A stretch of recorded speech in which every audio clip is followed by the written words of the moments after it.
Welcome to session 4 of the Couch to 5K training program. Your host today is me. My name is Kevin Gallagher. I'm a clinical mental health counselor in Burlington, Vermont. Very long way of saying psychotherapist. So I'm not an athlete and I'm not a trainer, although I will say that there's probably an element of coach in all psychotherapists because people come in kind of wanting to make changes and end up with a different story about their lives at the end of their therapy. So maybe I could stretch it and say I'm a little bit of a trainer or a little bit of a coach, but it would still be kind of a stretch. But come on, let's be realistic. In COVID, we have all had new job duties. Like, I wonder how many of you have become barbers, either to others that you live with or neighbors, or God forbid you kind of chose the Edward Scissorhands route and you just chopped your own hair off, because there's been a lot of really good hair during COVID is what I've noticed. But I do think that even though I'm not an athlete and I'm not a trainer, I may have a couple of things that I'd like to share with you today. And up until now, from what I understand, you've learned a bit about nutrition and hydration. Those are things that are good for you no matter what you're doing. And then maybe some stretching and flexing and kind of staying agile and limber. And probably even got some assistance thinking about the kind of shoes that you would need to wear to participate in this Eversource Walk and Run 5K that's coming up in June. So now we're ready for this next piece. And I don't really know what to call this next piece because here's the real reason that I don't understand why I'm talking to you today. Because I hate running. I don't mind walking, and I actually never heard anybody say they were against walking, but I will, for one, say I do not like running. And I've had a convenient excuse for over 30 years that, when people sort of say like, well, you could go for a run. I say, well, no, see, I've got this bad left knee kind of thing, and it always bothers me. And so, yeah, I so wish I could run. Oh, that would be like my dream, but like I can't really swing it. And that's been my story for quite a while.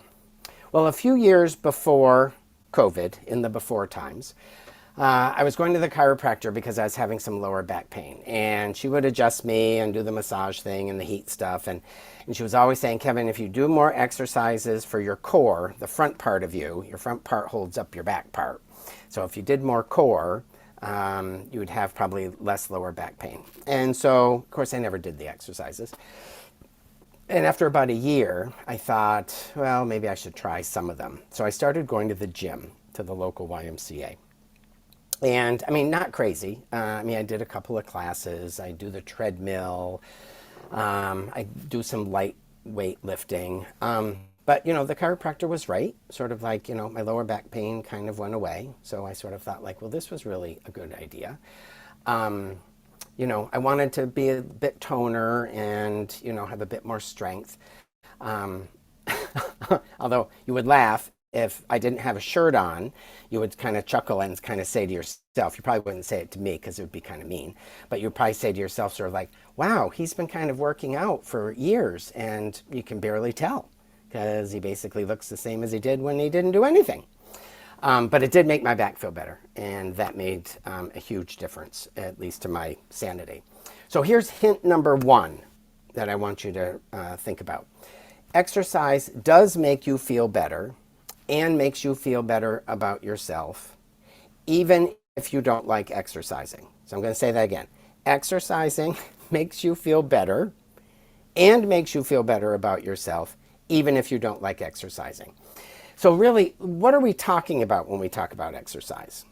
Because I would say anything you do for movement that isn't on your PlayStation joystick or your remote for your TV.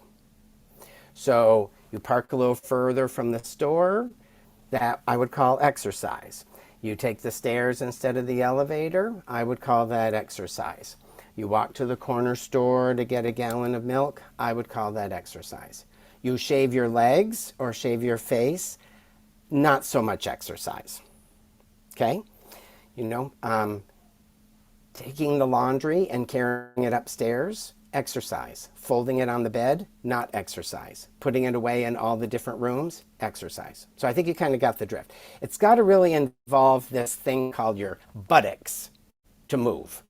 You got to get your butt in motion. So when you're out on the street and you see butts going by moving, they are doing some sort of exercise. If you're seeing me standing in front of my bed folding clothes, my guess is that my butt is not moving unless I happen to be listening to some music at the same time. All right, so exercise does make you feel better, even if you don't like it, and I'm proof of that. Well, so after a couple of years of doing this kind of gym stuff, this thing called COVID happened. Do you remember? Do you remember how cute we were back then? Oh my God! It's sort of like, oh, isn't this terrible? It's a global pandemic. Like, oh, we're gonna have to like do all these things for like the next couple of weeks, And thank God it's spring, because get this over with by summer. It's only going to happen during mud season. In fact, Vermont closed actually 2 years ago this week. Yeah, we were so cute. We were washing potato chip bags, and we were just, oh my God, we were hysterical. And we would say things like, thank God this didn't happen in the fall, because if this had happened in the fall, can you imagine what that would be like? Yeah, well, we all can imagine what that was like. But it was a really difficult time, stressful time, to say the least, between work, home, kids, families that live out of state that you can't see, and then, of course, like disease and death. Like let's add that on top of everything else, and toilet paper, So there was an awful lot going on. And so, poof, things like the gym just disappeared. And I was okay with that because, it was really kind of moving into the telehealth thing and the Zoom thing. But what I realized from working from home and like feeling stuck at home and stuck on this screen with little boxes that sometimes people didn't even turn on their cameras, so there were really no people there, is that I was just finding it really, really stressful. Because there's something you probably know about therapists, but maybe haven't thought of, is that we usually don't have the same problems that you have at the same time. Like I might be getting a divorce during a time where one of my clients is in the process of a divorce, but everyone dealing with COVID, including the therapist, it was just a lot of exhaustion. And what I found is this time I was going to the gym and working out a little here and a little there, it was actually helping me stay sane. And, my promise to all my clients, my whole life, is that I promise you that I'll at least provide you with a sane therapist. I might not always be a great therapist. I might not always be that helpful, but I will not be crazy. I will promise you that. And I sort of thought like, I could become a little bit of a wackadoodle if I don't start doing something. And I found that little bit of exercise that I was doing, it helped me not only stay sane, but it helped me fight exhaustion, helped me sleep better. I don't know about you, but I got a little soft around the middle and a little fuller around the middle during COVID. I was probably drinking a little more wine than I normally did. I know I was watching way, way, way too much TV compared to the old days. So it didn't take long to get out of shape. And a pandemic is a great way and a great excuse to get out of shape. So hint number 2, okay? Hint number 2, not exercising makes it easier to develop a lifestyle that actually does not make you feel better about yourself. That actually kind of makes you feel worse. And it has huge implications on your mental health.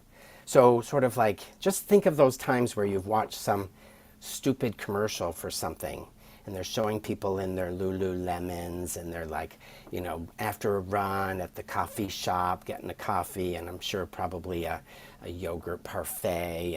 And you sort of think like, yeah, I don't have any of those running clothes and I don't have, no, that whole lifestyle I have no connection to. So it actually, not exercising makes it easier to develop a lifestyle that does not make you feel better about yourself.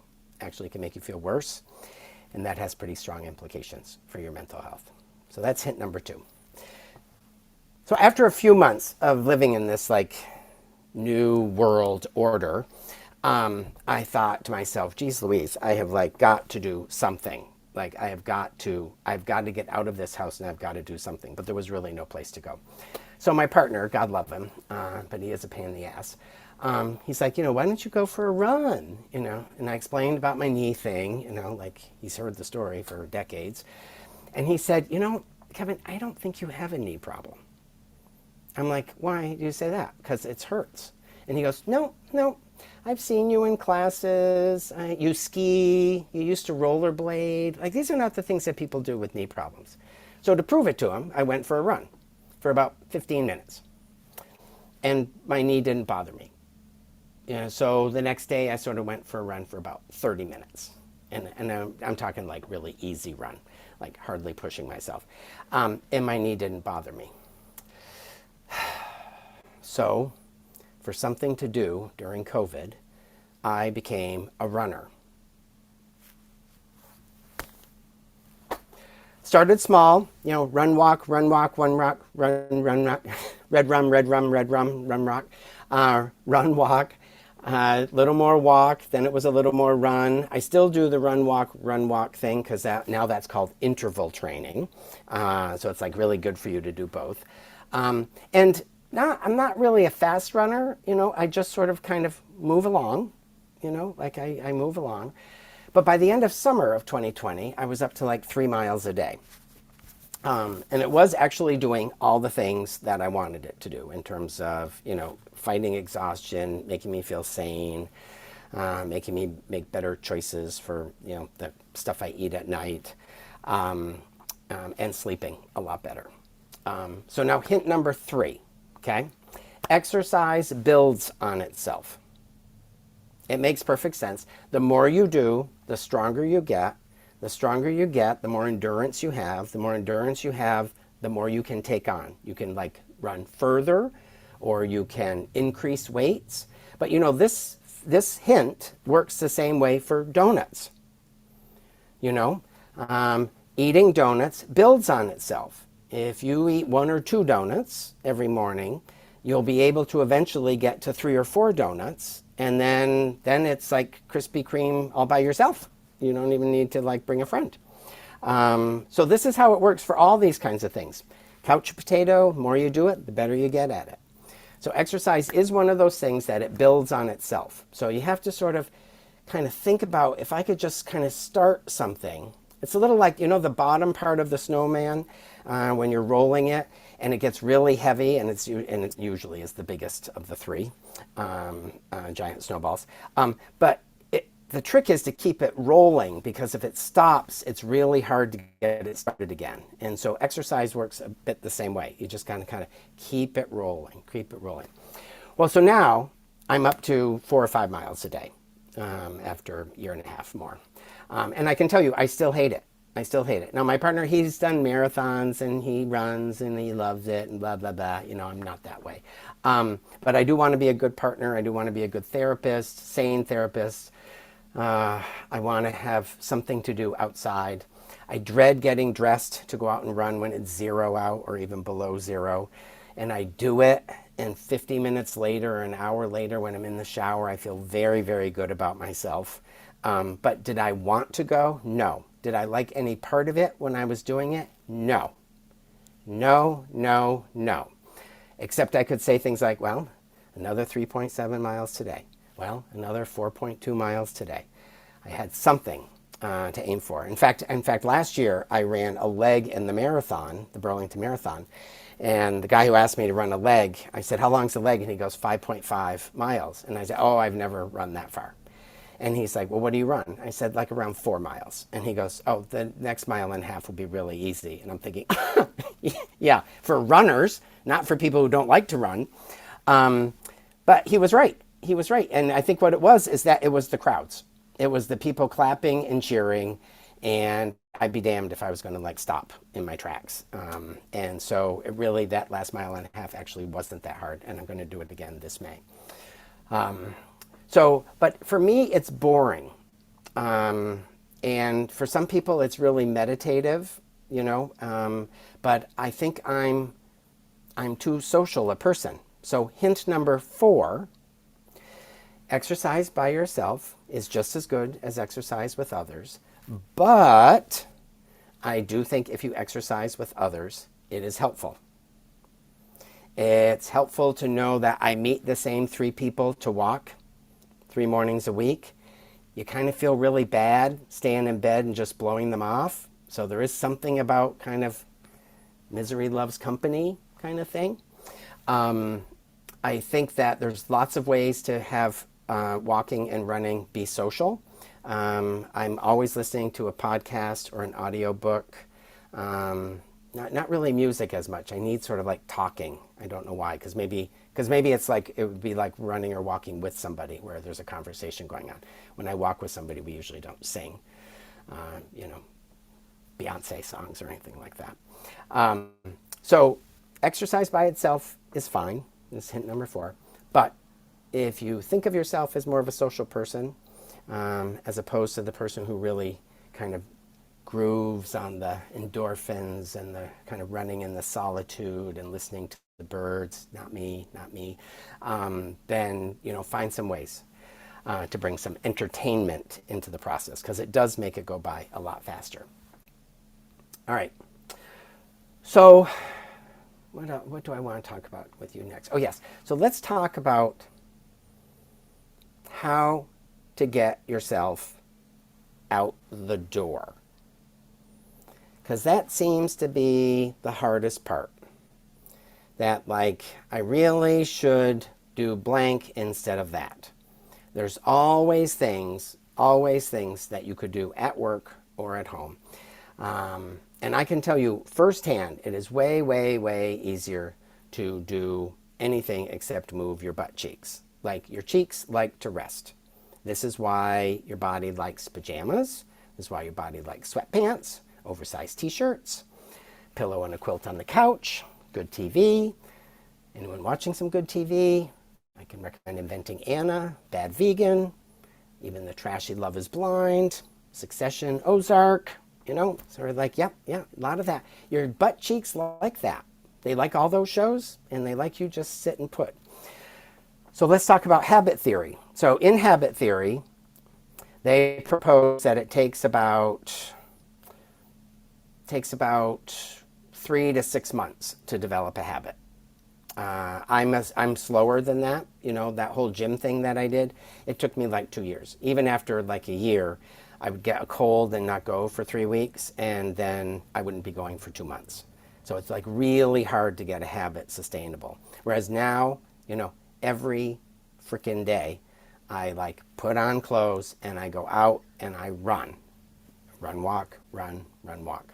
And don't like it, I just do it. Like the time to make the donuts guy in the Dunkin' Donuts commercial. So a habit takes effort up front, and then once it establishes itself, it carries yourself. It carries itself. It's a little like exercise builds on itself. Habits build on themselves. I'm actually thinking of, I used to smoke. I started in high school and I quit in my mid-20s. And I was really fine, after I quit. But I remember sometimes I'd be in the movie theater and there'd be a scene, like maybe with Isabella Rossellini, having a cigarette. And I'd be like, God, she makes smoking look so good. So I'd leave the theater and I'd bum a cigarette off somebody. You can't do that now. They're so expensive. No one will give you one. And I'd have my cigarette and it would taste like crap. But, I sort of pretended to do it. But it is hard to change habits. And so that means we sometimes fall down on our habits. So hint number 5, okay, is we all need support to make change. Plain and simple.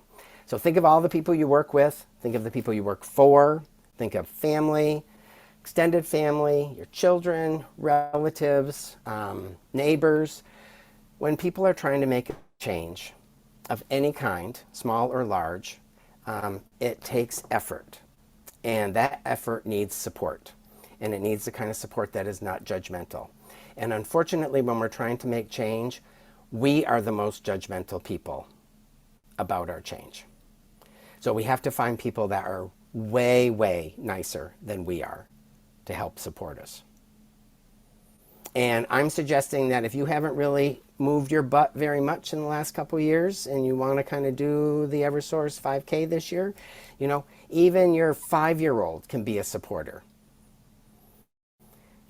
Like you get a big extra kiss and a big extra hug when you come in from your walk. And mommy, daddy, I love you so much. Yay, you did it again. Let's go over to the calendar, make an X on the day. You did it again.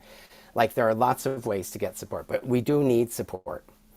And I hear, particularly with people with kids, small kids especially, sort of, I just don't have time. I don't know when I would fit it in. So I'm talking about like 10 minutes, 10 minutes, 20 minutes, just sort of like sneak away, or can't even leave the house because it's that chaotic and busy that day and it's pouring rain outside. Just walk up and down the stairs in your house 10 times. That will get you a little bit winded. It's really about cardiovascular, and moving your butt cheeks. They kind of move a little bit like this. So let's pretend that you're out there doing a great job and you're shaking your thing. I have a friend, there was a song years ago called Shaking Your Thing. I see you, baby, shaking that thing. And I had a friend, college friend, who lived out in LA, and I was out visiting her. This is a total aside, sorry about that. But she's singing the song in the car, and she goes, I see you, baby, chicken in a bag. And I'm like, chicken in a bag? And she goes, yeah, isn't that what they're saying? I'm like, no, they're saying shaking that thing. And she goes, oh, I thought it was chicken. I'm like, who says chicken in a bag? But she did. Anyway, that was just foolishness. But when you get some rhythm going and you're shaking that thing, life will get in the way. You'll get a cold, you'll twist your ankle, you've got a kid that threw up all night long. That was a story I heard from a father today. So didn't sleep at all night long because it was constant. That those kinds of things will kind of suck your life energy out of you and make it hard to do. So I want you to just believe that you can just get back on the saddle. If I have a cigarette with Isabel Rossellini, I can still stop smoking again.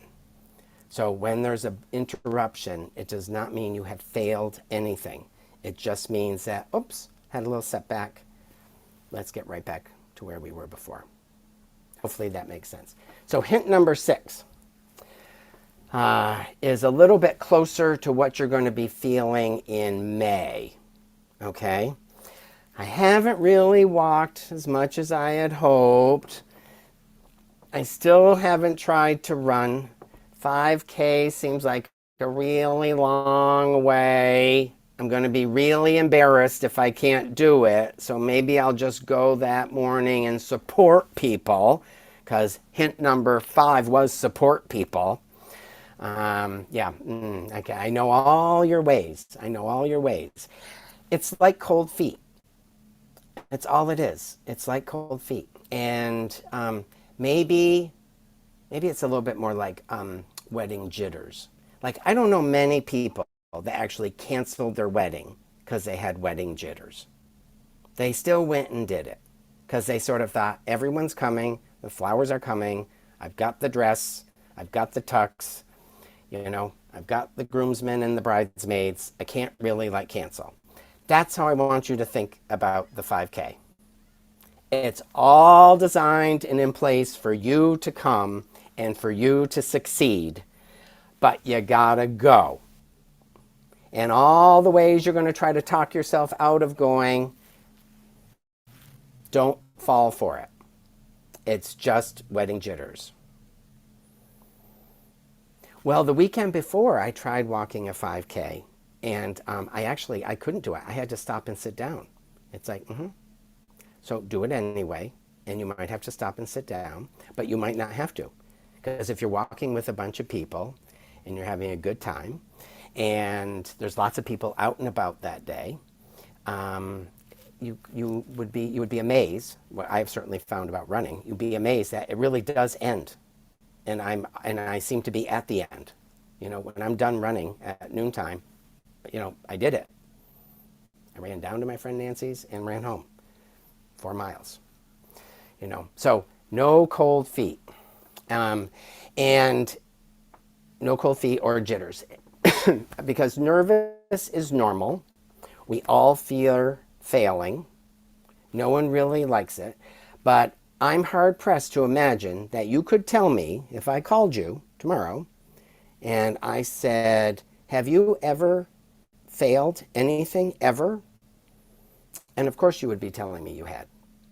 And you would be telling me that you survived it, whatever it was. So while you might have high hopes, for April and May, you might find in May, my hopes didn't quite match what I delivered. That's okay. All right? I still want you to go. Because I can tell you, if we go back to hint 1, exercise makes you feel better and feel better about yourself, even if you don't particularly like doing it. Okay? So, this is making me think right now that I want to review the hints because they're so brilliant. I know. As the person who's not an athlete and not a trainer, I am basically. I remember once a client called me a psychiatrist, and I said, I'm not a psychiatrist. And he goes, well, psychologist. And I said, oh, I'm not a psychologist. And he goes, well, what are you then? Are you just like a helper? And I said, sure, that's a good enough title for me. So the 6 hints. Exercise will help you feel better emotionally, mentally, physically, and all the other illies. Any illy you can think of. Spiritually, sexually, familially, all the illies. Hint number 2, not moving your body only makes you feel worse about yourself in the long run. So walk to the store from a further parking space the next time you go. Just do that. Just sort of see what's it like. Price Chopper, Shaw's, Hannaford's, to just walk a little bit further. Plus your car will probably get less dings from other car doors if you park further away. Hint number 3, exercise builds on itself. Laying on the couch builds on itself too. Figure out which one you want to build.